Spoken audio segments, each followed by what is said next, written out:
Now when I was a young boy, about the age of 5, my teachers taught me I could be the greatest man alive. They told me I could change the world, be whatever I wanted to be. There was no one in the world like me. Every one of us was so unique. I'd not be an average man.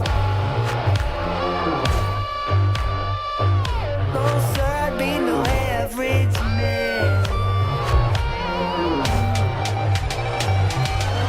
So I had those big dreams. Welcome back, everybody, to Eat the Rich. This is a show about our political economy, late-stage capitalism, and the millionaires, billionaires, and multinational corporations hell-bent on staving off its death rattle. I'm Dwight, and today we are very pleased to be joined by a public school teacher from Brooklyn and a candidate for the 25th District of the State Senate in New York, Jabari Brisport. Welcome. Thank you for having me on. It's an honor. It's an honor. I'm super happy to be able to have you on the show. I was very excited when I found out that you were interested. So thank you for joining us.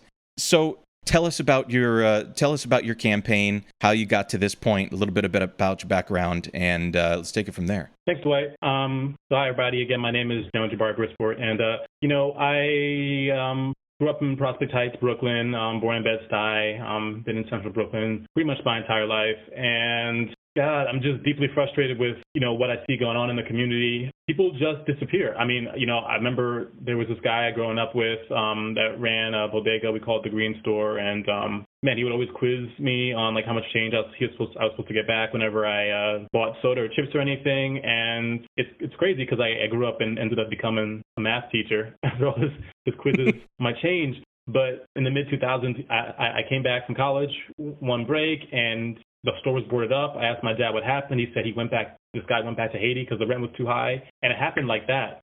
People just disappear. I mean, and I have this student, we'll call him Jay. He was struggling, working hard to make sure he succeeded. Knew I could have a breakthrough, but there's one day he just stopped showing up. And after a few days, his mother emails me, says they moved out to Long Island. And I've been here long enough to know that, the black family in Central Brooklyn rapidly moving out to Long Island, they've been evicted. And It makes you feel so powerless to just have people just ripped up and without even a moment's notice away from you and out of your life like that. And it pisses me off because, we spend so much time dedicating to the wealthiest people in our state and in our society. And then meanwhile, people that are working class, people that are getting left behind, there's not much of a thought to them. They are disposable. You can just be picked up and you have to go back to Haiti because you're getting, your rent's too high, or you're going out to Long Island because you're getting evicted. And it's frustrating. Scary too for a lot of people. So, I'm running for state senate because I'm tired of feeling powerless, to be able to help, people in my community, help my students, get them everything they want. And, when we win, I know we can enact legislation that can protect working families and keep them here. To the campaign itself, what's the political foray of the seat itself? There's an incumbent.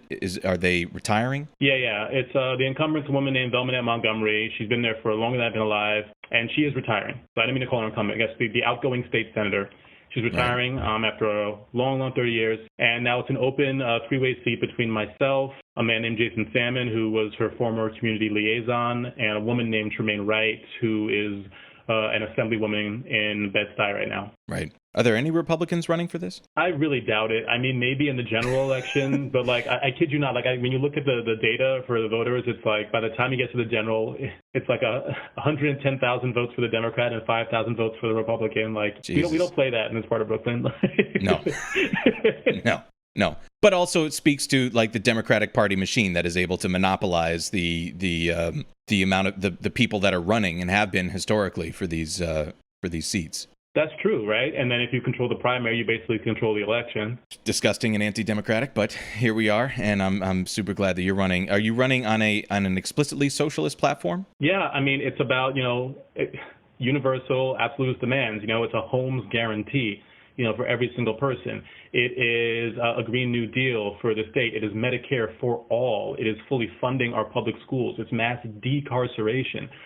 We're not screwing around. I mean, we are here to uplift working people, and we have the urgency of knowing that the time is now not yesterday or tomorrow, but it's like right now that we have to get this done. So to that point with New York City public schools and with your background as a public school teacher, there was something that I know we wanted to talk about that stuck out in our minds over the last few months, which I found to be patently disgusting, which was Cuomo's announcement to partner with the Gates Foundation to I believe the tagline was reimagine New York City public schools. Yeah. What the hell does that mean? That's terrifying. I mean, It's so bad.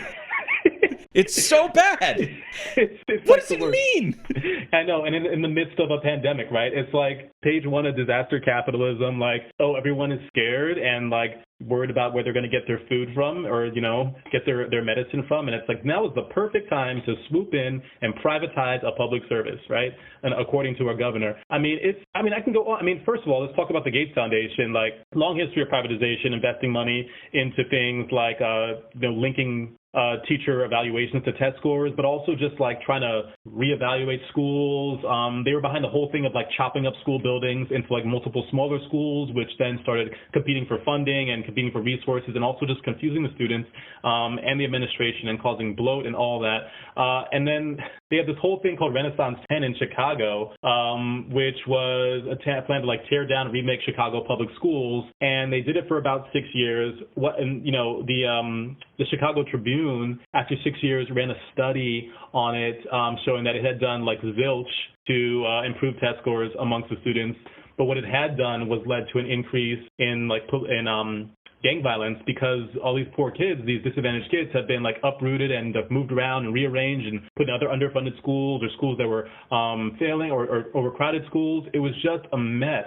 And that's what we're seeing this attempts to reimagine education by privatizing it, taking away the model that works, where we really should just be funding them, but ultimately like destabilizing it. And Cuomo too, on top of it, it's taking charter school money. Like I can go on for like a bit on this, but so to me, for what is the political calculation for Cuomo to do something like this? Because to me, from my point of view, it's, class interest. Not that Cuomo's a billionaire, but he is a servant of the donors, the billionaire donors, the millionaire donors that have put him into office and have kept him in office. But also, like you said, the privatization of these industries, that is in Bill Gates's class interests. Mm-hmm. That's the billionaire donors of Cuomo, right? That's ultimately, he thinks the way they want him to think, right? They are his millionaire donors who believe in privatization, doing things for profit. They believe that, you just put things into this competitive, capitalist framework, and that's what's going to bring out the best results. The fact that his, consulting board for this reimagine, quote unquote reimagine stuff has 0 educators on it tells you exactly, who he's taking orders from, who he's siding with, and who he wants throughout this process. He's even he's even mentioned that he may even want to move beyond physical buildings as we know it and move to purely digital learning, based on what we're doing now. And surprise, surprise, the Gates Foundation invests in digital software. So I wonder where that idea to digitize all education comes from, right? It's really disgusting. It's really transparent. And it's public schools. It's one of the last things we have in this country that's not means tested. It's universal. Literally anybody can go to a public school. We've lost so many things that used to be like that in this country. And it's really upsetting, and it's really disgusting that we don't have enough elected officials too speaking up against Cuomo about this. That's another reason why I'm running. We need people to stand up to Cuomo. Yes. Charter schools is something that is disgusting and blows my mind. I don't know why people don't. It's a very kind of artful term because I don't know why people don't recognize it for what it is, which is giving our tax money, taking it away from public schools and giving it to private corporations that run these schools. Is everybody else that's running against you or running in this primary explicitly against charter schools? I wish. Really? The sitting assemblywoman, no, she supports them. Actually came up, we had our first candidate forum a week and a half ago, and it was just straight up or down, yes, no question, do you support charter schools? I don't, obviously. Big no on those. Another person in the race doesn't. And then, this woman, Tremaine Wright, she's like, yes, she believes they are a way to bring equity or some nonsense like that. And, it's unfortunate because, especially where I am in central Brooklyn, Bedside, Clinton Hill area, this one awful charter school, you probably know it, Success Academy, has the best marketing ever, and has convinced like so many parents that they are the solution to education, right? You can walk like just a few blocks over, and then there is a bus kiosk depot with a big like ad with like kids smiling, little black kids smiling, and like Success Academy, and how we all need to go there. And Success Academy is like, I want to say, my number one enemy of charter schools. Like, they are the perfect model of like what they do. They've raked in tens of millions of dollars from Wall Street, and then claim the city like did them a slight or underfund them in some way, and have the nerve to sue New York City for more money, which is just taking more money out of like our students' pockets. What? Dude, no, they, after having tens of millions from Wall Street, decided to sue in 2017. I'm not sure if they did it again this year, but in 2017, after raking in millions of dollars from Wall Street, sued the city for more money. And this is for an organization, a school system that classic charter school will kick out students with special needs, saying that they have behavioral issues or whatever. Once they kick out the students with special needs, obviously their test scores go up, and they use that to say, look how successful we are, and how couldn't your child be here too as well? They dissuade their teachers from organizing or joining the teachers union. Anything they can do to squeeze out extra bucks and make more of a profit. It's really, really disgusting. To that point, I mean, one of the things that we think about with like the Gates initiative and stuff like that, and Cuomo using that moment to create some excitement around whatever he's trying to accomplish, which is, again, just like enforcing his class interests. With your permission, I wanted to just read something that was a retrospective on another schooling initiative that the Gates Foundation that had done. This is an article from 2018 from the Washington Post that states, Bill Gates spent hundreds of millions of dollars to improve teaching. New report says it was a bust. And just briefly, it says here, a major new report concludes that a $575 million project, partly underwritten by the Gates Foundation, and that's an important part, partly underwritten, that used student test scores to evaluate teachers, failed to achieve its goals of improving student achievement, as in, it didn't work. Put this in the they were warned but didn't listen category. And it goes on to explain that they did this in Florida, Memphis, Pittsburgh, and a few other charter schools, with utilizing 4 charter school management organizations, hint, for profit. And it explains the Bill and Melinda Gates Foundation pumped $215 million into the project while partnering with school organizations. The other school organizations supplied their own money to a total cost of $575 million. So again, this private initiative giving money to 4 charter school management corporations, and the Gates Foundation only had to even put, like, let's just call it the seed capital for this to even happen. And what happened? The aim was to create teacher evaluation systems that depended on student standardized test scores and observations by peer evaluators. These systems, it was conjectured, could identify the teachers who were most effective in improving student academic performance. But the 526-page report titled Improving Teacher Effectiveness, final report, conducted by a consultant group called the RAND Corporation, says, overall, the initiative did not achieve the stated goals for students, in particular, low-income minority students. By the end of 2014-2015, student outcomes were not dramatically better than the outcomes in similar sites that did not participate in the Intensive Partnerships Initiative. Furthermore, in the sites where these analyses could be conducted, we did not find improvement in the effectiveness of newly hired teachers relative to their experienced teachers. Yeah. I mean, I'm not surprised, 1. 2, that's like so typical, right? These billionaires knowing, like, if I throw enough money at it, I will have cracked like the golden goose, cracked the egg of like what's been wrong with education for all these years. And we know what works. What works is having enough resources for our students. What works is having them believe in themselves, having their teacher believe in them, and having a good relationship with their teachers. They will work hard with a good relationship, and they will do the work. I mean, I had a student that was struggling all year and openly didn't trust that I cared about him or believed in him because of, I don't know what happened in elementary school, but he walked into school with that attitude. It took me 6-7 months to convince him that I believed in him. And once I did, he started doing amazing. I mean, he started raising his hand all the time, participating. He's doing great now in distance learning. He wants to participate all the time. But what I'm trying to say is we have there's this big sense of this billionaire mentality of I'm going to be the one that solves education. It's this new big idea of digitizing it, or I'm going to test the teachers. And really we need to make sure we have enough money to, 1, make sure they have stable households so they can make, that they're eating and that they have the same place they can sleep every night. That's just they're literally their basic Maslow's hierarchy of needs, right? If just make sure our kids that they have a home that they can sleep in consistently, and they have food. Because believe me, I have kids that I know have neither. They're sleeping in a different place every night. They're not eating. They come to school. I have this one girl. She every morning her number one thing is she has to drink her Nutriment because she didn't get any breakfast or anything. So I'm like, sure, just stand outside, drink it real quick. And it's like we do these billionaires, they do everything to throw money at the problem and not address the core issues. And then you have charter schools coming in saying, we're doing all these great results, and they're not really reinventing the wheel with education. They just happen to have more resources. Like, if my school had an extra $20 million from Wall Street, I can only imagine what we could get done and what we could provide for our students. That's why, I'm part of my thing is we're fighting when we say fully fund education. It's like tax the wealthiest people. Rather than, instead of you said $585 million on a study, instead of that, put that into, the textbooks and the supplies we need for our kids so they can actually have a decent education. I guess if we had to look at it on the labor side, you're a public school teacher. Were you in a union? Yeah, UFT. Mm-hmm. And are charter school teachers in a union? Yeah, sometimes, yeah, sure, yeah, because, they're not going to be like, oh, no, never, right? But they are dissuaded from it, right? And then when charter schools they will try to hire non-union because then they can pay them less.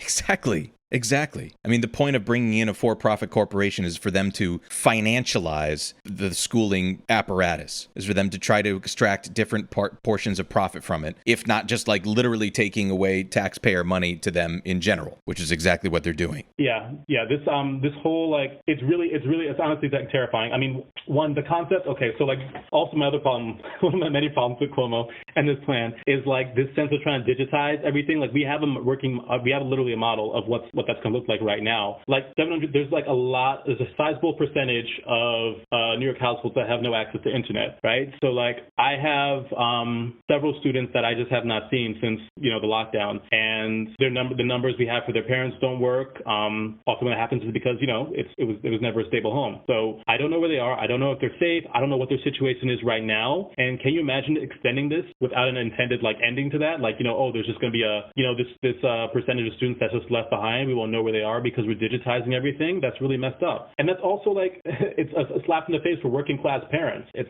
I can hear how chaotic it is in some of these households, and I feel bad for the students who are trying to learn with everything going on because they're trying to be at school and maybe their younger brother is trying to be at school, and then also their parents are at work too, and everyone's on a Zoom call, and it's New York and the housing is just it costs an arm and a leg, so everyone's in the same room and it's noisy, and they try and whenever they turn on the video, I see they got these thick headphones on because they're trying to hear what's going on in class, and if they want to answer a question, they unmute, and it's just chaos in the background. I feel bad, and it's we can't subject people like that because it's not everybody is like Cuomo and he has they have $1 billion in a mansion and everybody gets their own room to work in and their own computer and everything, and the parents want to leave, they can't dump in thousands of dollars for childcare. It's our public schools serve a vital purpose that's not just education in our communities. It's taking care, it's childcare, it's food, it's a lot. I think it's safe to say that the apparatus was completely unprepared for this. Yeah, it's really unfortunate, and even the way the shutdown was handled, it's really frustrating because it was just so last minute, and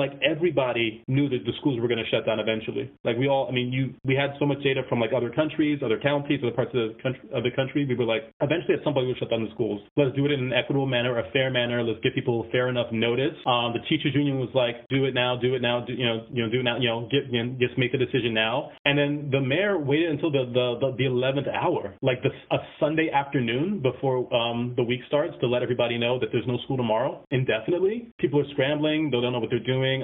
It was just a hot mess. I have students, and I'm a math teacher, and I have students that are yeah, my calculator's still in school. My stuff's still in school. School. Just can't get their stuff. It's still in the locker.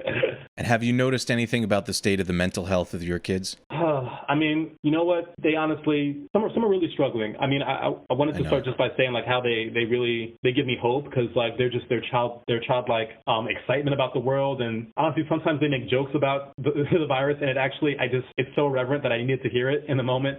But some of them are really struggling. Some of them have had grandparents that have been afflicted by it. One of my students, she actually caught it. She wasn't diagnosed with it because but her parents know her grandparents had it, and she had all the symptoms, so she had it, and they're stressed. Yes. Especially like at my school is like really trying to do its best to like just recreate the whole school day. Like you're in Jabari Brisport Zoom from 8 to 8:40, and you have to go to Mr. So-and-so Zoom for this to this, and it's like they're behind the screen the whole time. And then the testing schedule, they're like, I have students that are complaining like we can't do this. It's too much. And I'm like I know, and I already told parents I'm not failing anybody, because the parents are freaking out too, because they're worried too about their students' success, right? So I have parents like emailing me and say, hey, my kid missed this assignment. Can I make it up? I know it's been a little bit. I'm like, yeah, I'm not failing anybody. Don't freak out. But we got these parents convinced that if their kids don't get the right scores in middle school, they won't go to the quote unquote right high school, and then they won't go to the quote unquote right college, and then get the quote unquote right job. So they're just going crazy for their 6th and 7th grade students' test scores in the midst of a pandemic, when we are barely doing enough to make sure that the social emotional needs of our students are being met during all this. And I really feel like my role is just to make sure that people are feeling okay and there's a sense of stability. Like I'm there at the same time every day for my students. Like they miss assignments, I let them know, literally don't worry about the grade.